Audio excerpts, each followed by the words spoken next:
Good afternoon, and we're here for our next session in our latest LinkedIn series, which is all about how to build a powerhouse team. And I'm super excited today because we have Lauren Currie, OBE, join us to talk about her experience. Rather than me trying to do a bad job of introducing you, I'd love you to talk through your journey up until now and Upfront's incredible mission. Oh, thank you, Lucy. I'm so happy to be here.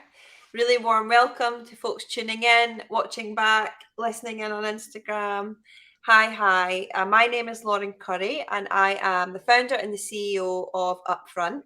And we are an organisation that is all about changing confidence and power and visibility for 1 million women and non binary people.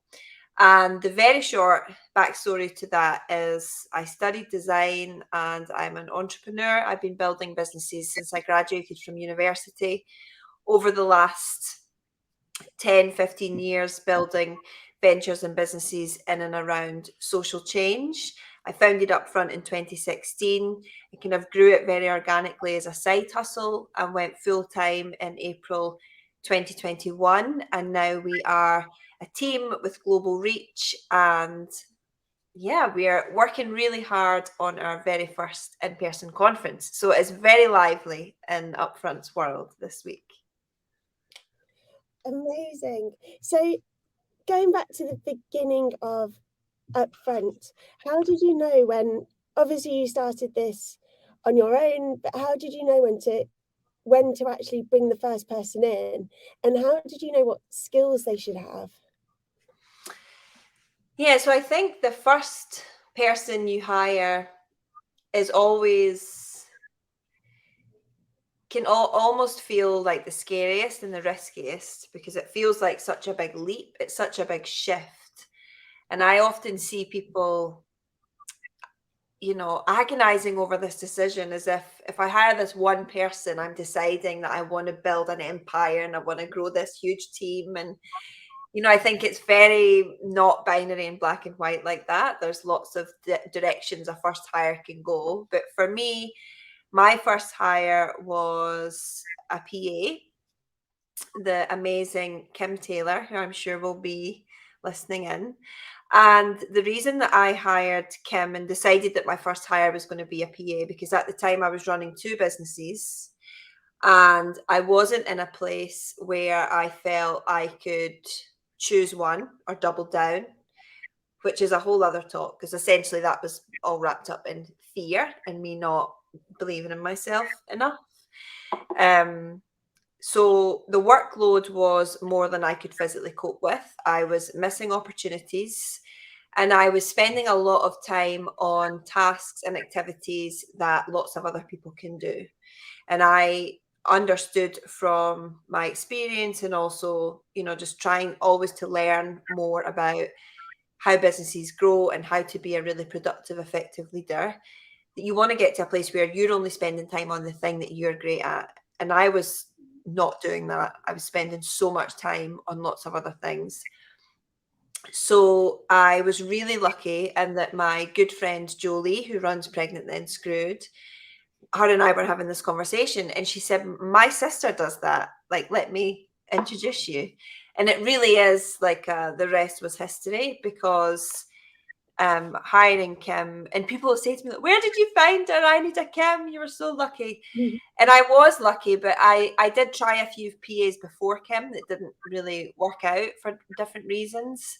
And Kim did work out and is now like a core pillar of our team. She's the person who's been here the longest. She's got insight and oversight into everything we do from all angles.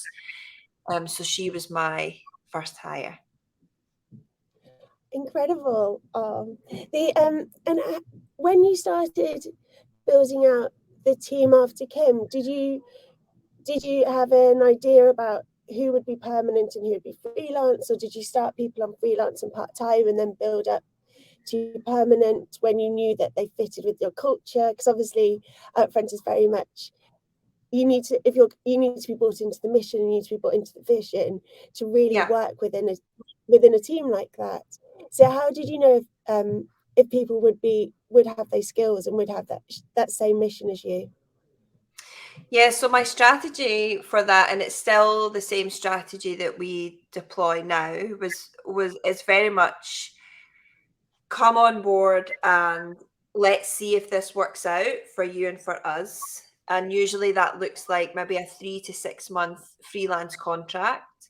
And then we're very open and transparent and say, you know, our intention is for this to transfer into a permanent contract. However, I think it's important to note that not everybody wants to be employed and not everybody wants a contract. Some people love being freelance and want that flexibility. And so right now our team is a combination of both, where we have some people on payroll and we have some people on freelance. And that's, you know, that works for us. I think it's necessary when you are the size that we are with revenue.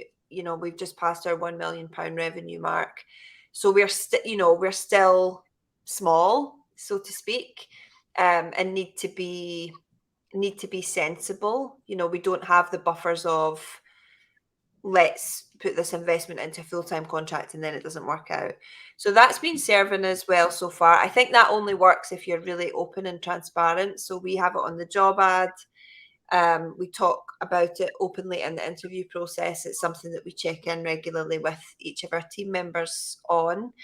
And the person who joined after Kim was actually an accident, a very happy accident, in that it was Najla Dales, who's now our strategy director. And I met Najla because I put a call out on Twitter for speakers to come and speak to our community, a bit like the things that you do at Scale Up, where you say, I said, I'm really looking for somebody to come and speak to our community about belonging and community. And ideally, I would love if this woman was a black or brown woman. And Najla messaged me to say, look, that's me and this is what I do.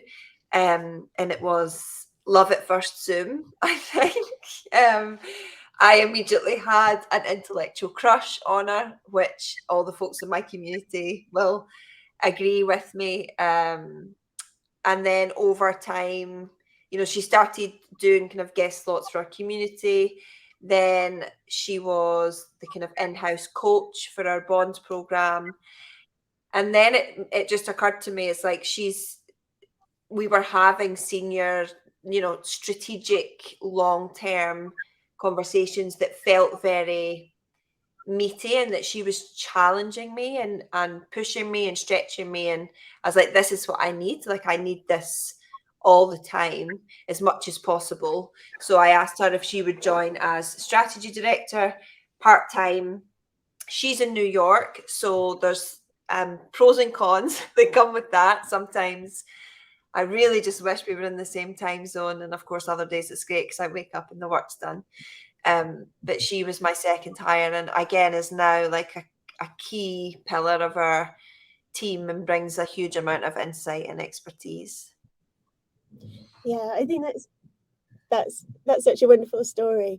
I think it is really difficult. You can interview and you can test people as much as possible, but really it's not until you work with them and Yeah. really, you know, start to see some challenges that you really know if this is going to be the right relationship and the right long-term work.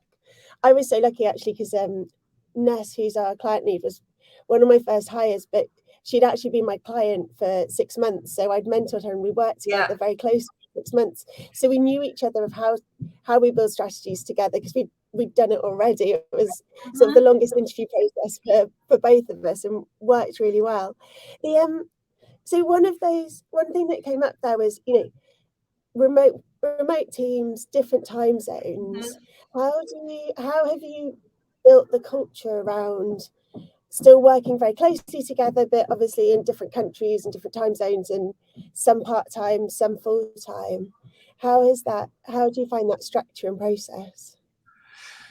Yeah, I think it's something that needs a lot of time and attention and intention. You know, one of the businesses that I used to run was called Nobel, and they were an organizational design consultancy. So they had offices in the States, and I have built their office in Europe. And a lot of the work that we did with Nobel was about helping leaders and teams to really intentionally design their culture and their ways of working. So I learned a huge amount there about the science behind how this stuff works, what teams need to be productive, what teams need to feel safe, what good leadership looks like, what good leadership doesn't look like. And so there's, really basic things like making sure you're compensating people fairly and clearly. I'm a huge fan of feedback. I try really hard to role model asking for feedback, giving feedback, acting upon the feedback I get. Every 2 weeks, I share a kind of public appreciation channel for everybody in the team, making sure they are getting really specific public praise for their individual contribution. Things like celebrating is something that I now think a lot about, because I used to be really bad at celebrating. Because of course you go, yeah, that was great. I mean, that bit could have been better. Right, what are we going to do next? And you forget to kind of do that retrospective of what worked, what didn't work, what did we learn, what will we do differently next time. And yeah, I think also investing in people. So for some folks in our team, we pay for their therapy. We've just enrolled a financial literacy expert to come and coach the team in kind of the money mindset. So we're also about supporting people where they're at and what they need. Yeah, fantastic. We use a wellbeing platform called Juno, so that you get a certain amount of points a month and you can spend it on anything from therapy to yoga to anything that's good for you and anything that's right for you, because I think that's right, isn't it? Like, not everybody wants the same things, so those benefits aren't the same Exactly. for different times of their lives. And so one interesting member of the team is obviously your husband and your partner, and bringing him in. And how did that conversation start, and how has that worked? As well as co-parenting, co-living, co-working. Yeah, How all do the you cause, definitely cohabiting, co-parenting, co-living, co-working. Yeah, so he's my partner. We're not married. He's my partner. We have a son who is 5. And I met Chris just as I left my first business, left Glasgow, moved to Manchester, and met Chris. So he met me in that very painful transition period of transitioning out of a business that I thought I was going to run till I was 100, and stepping back and thinking, well, what am I going to build next, and what might that look like? So he's been very present throughout Upfront's journey, and always there as a sounding board, a conversation partner. Obviously, when we had our baby, we had to do some maths, draw some graphs, and decide that my career was the one that we wanted to invest in. So he made sacrifices there, quit his PhD so that he could be a full-time stay-at-home parent. And then probably around over the last 2 years, because we emigrated to Sweden 2 years ago, it was becoming clearer that there was a gap in our team that very magically and beautifully matched Chris's skill set. And it's part of why we are such a good team, and that we're very opposite. So his skill set fits very neatly onto my blind spots. So, for example, areas like operations, processes, project management, detail, data. He's a very green, logical. His background is science, whereas I'm an artist. I'm a creative. I'm about the big vision, big ideas, inspiration, motivation.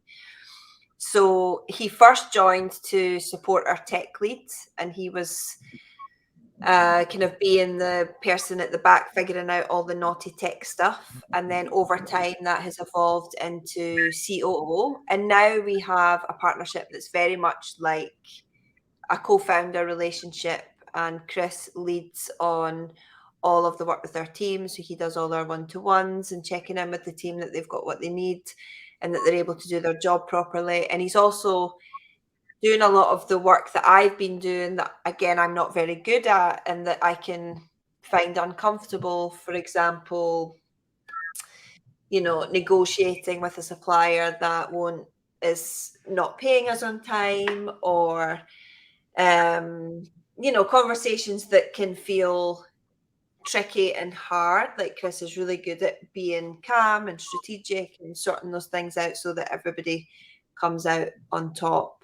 And I think, it works because probably I've never known anything else. Like, we don't really, it's not like we both had 9 to 5s and now we're doing this crazy thing. It's like, this has always been my life. I've been employed twice, both for very short periods of time. And even in those roles, I had, high trust and high freedom.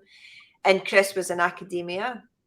So we love that it means we are able to design the life that we want. We're saying, let's move to Sweden, let's invest in this new life for our family. But of course, the downside is can be all consuming at times. It can be hard for us to have a weekend. How do you have a weekend of downtime and not talk about work? Because it's, especially when there's something really big like a bond or a conference happening, it can take over a bit. But I feel like that is just part of the parcel. Like, that's never going to go away. So instead, it's about managing that. Him and I also have weekly feedback sessions, and it's been really lovely for me actually to hear him say a few times, because I'll be like, you're really nailing this and you're really leaning into this. And he's like, well, I've been watching you for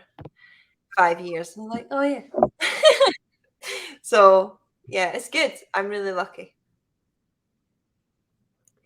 That's incredible. And I think it's really interesting how smart how you've split the skill sets as well, and how it's very complementary, because that really helps in the co-founder relationship. So you're not crossing over. It's very clear, okay, creativity process.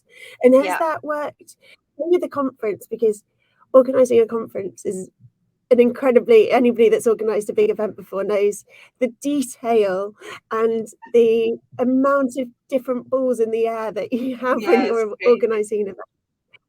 And so I assume that sort of process and attention to detail has fallen to Chris. Or tell me about that. Well, I think there's a really lovely sweet spot where we overlap, and that is probably the detail around customer experience and customer service. And I think that was when he first met me and discovered this thing called service design. He was like, this is amazing because it makes so much sense. And of course, we need to design services.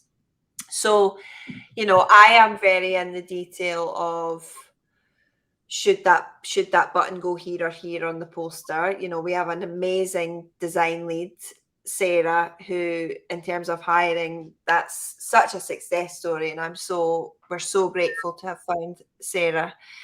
But this morning she's been sending me okay, read this, is it good to go to print? Read this, is it good to go to print?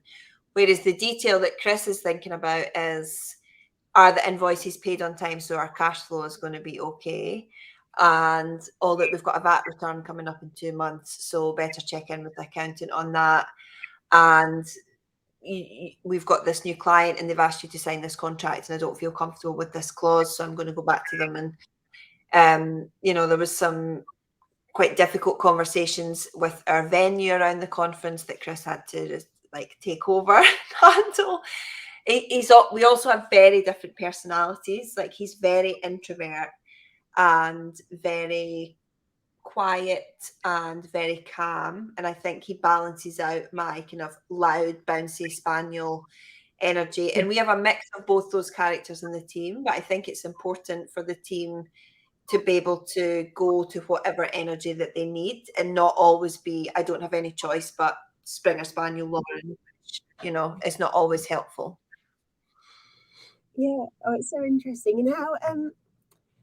And how have you gone about? So going back to something you said earlier, which is doing the things that you're good at is where you should focus your time, and finding what you're not good at is finding other people to do that. And somebody once charted for me, and I loved it, said draw a chart of what you're good at versus what you're not good at, and then what you enjoy doing versus what you're what you don't like doing. And what was interesting was then the top right quadrant was what I'm good at and what I enjoy. And she said, do all of that, focus on all of that. And the part where I'm not that great and I don't enjoy it, find other people to deliver it, because it's not efficient for you to be doing. Mm-hmm. And I loved it, and it was so clear, and it really helps me work out, okay, who should I first hire? Where are my weaknesses? Where can I really focus that I'll get energy and therefore love what I'm doing even more? And so when you're looking at that, and especially when you're starting to build out, the senior people around you, so advisors and your strategist, etc. Where were those? Have you covered all those black spots now? Are you still discovering them all the time as you develop up front? Or Honestly, I don't think you ever cover them. I don't think you ever cover them all, do you? There's always new ones emerging. It's like, oh no, I need to help with this thing.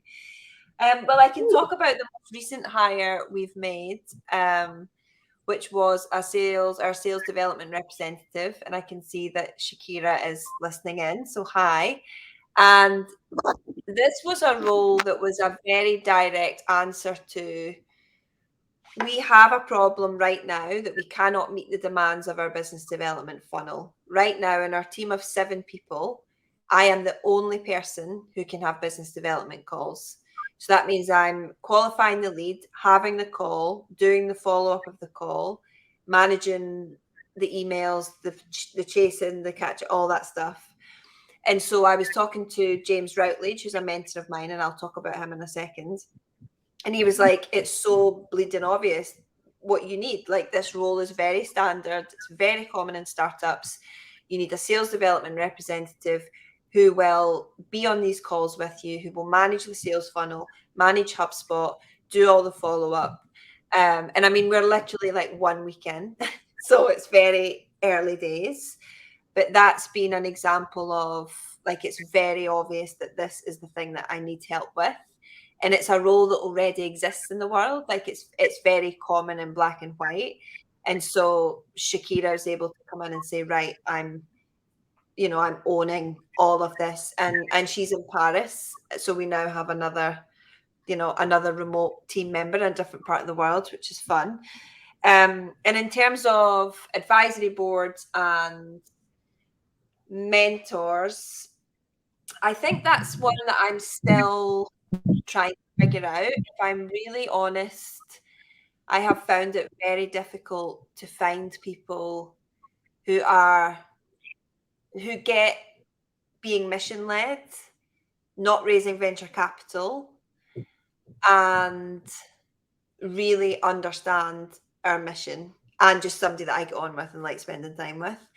So when I met James Routledge, who's the founder of Sanctus, which is a mental health startup, that was a real turning point for me in terms of, he is a founder who, his business, Sanctus actually is a very similar model to Upfront, also mission led, also for profit, probably 3-5 years ahead of Upfront on the journey, able to say, here's the mistake, like all the things I'm struggling with were things he'd lived as well. And now 2 years in, we're already at the point where he's like, we don't really have too much to talk about anymore in terms of problems to be solved. What we're talking about is more like vision, exciting stuff, supporting each other, rather than here's how I would tackle this thing, because Upfront's grown so much in that time. But part of my work with him was identifying that I actually didn't really have a support network outside of my team and Chris. So I have now got a coach. It's also called Sarah, and she is absolutely amazing. That has also been a game changer in terms of, how I'm thinking about growth, how I show up for my team, how I show up for myself. So I think, when you think about team, you can immediately think about like people you're hiring and who are around about you in your day to day. But I think team is also that wider extended team of the support network. And I sometimes feel like, I'm not in London, I'm mission led, and I've not raised venture capital money. So I don't really fit. And I mean, I guess this is in my head, right? And there's something for me to figure out. But I sometimes feel like I don't fit in the gang, in the female founder gang. And I'm like, why not? Why? Because that's what I am, and I've been doing it for a very long time. So I think that's the bit I've been finding tricky. There aren't tons of people who I look at and say, wow, you're where I want to be in 5 years. Yeah. And finding those people that are just a few steps ahead. I think it's so interesting. Emma Maslin talks a lot about building your personal board, and it's not about having a business board. It's about having that support network around you that you can ask the questions, have an outside view from people that aren't in the business and immediately affected by the decisions that you're making. And so coaches and other advisors, etc., just adds so much richness to that. So what would you, so going back to when you started Snook, having this sort of 8 years experience and the vastness of what you've achieved in the last 8 years, what would you do differently now to build a team that you didn't know at the beginning of your journey back at the beginning of Snook? Yeah, I think the main thing that I wish I had thought about more and had been more aware of is that your team is not your family. I think for various valid reasons, we were all young in our early 20s, little to no responsibilities. It was work all day and all night, get drunk at the weekend, and then let's go again. Very blurred boundaries. And like, your team are not your friends. Like, they are. And I know my team are listening to this and they'll be like, because of course we have a friendship and that friendship is real. But at the end of the day, people in your team, people who you hire, can and often will let you down. Like, that's just a thing that happens. That's very normal and valid. And in that same token, it's also, I think, really accepting and believing that people will do absolutely amazing, incredible things if you give them the conditions to thrive and give them the tools that they need to do an amazing job. Because I think for me, the reason it took me 6 years to go full time at Upfront, and I kind of alluded at the start, there was a lot of fear there. One of my kind of deeply held limiting beliefs was, I'll never find people. Like, there's no way I'll find people who will love this as much as I do, and who will care the way I would need them to care, and who will work the way I would want us to work. Like, I just decided that was not possible. And like, now look at me, I have a team who just absolutely blow me away on a regular basis. We've had Shakira join, we've had our new intern Aroma join, so our team's growing. I've started working with Casey Robinson. She's our anti-racism coach, and that's an interesting model because she's on a retainer every month. So she's in our team, but she's not there in our team every day. And like, working with her has changed so much for me in such a positive, progressive way, and changed so much for our product and our community. So I think it's those two things. It's like recognizing you're building a business, and this is a business context. You're not best friends and you're not family. At the same time, your team is the most important part of your business, and if you give them what they need, amazing things will happen. Yeah, I think that's such incredible advice. And if you could any other advice that we're coming to the end now, and that was incredible advice. Is there anything else you'd like to leave with the founders that are just setting out now? I think advice for founders setting out is,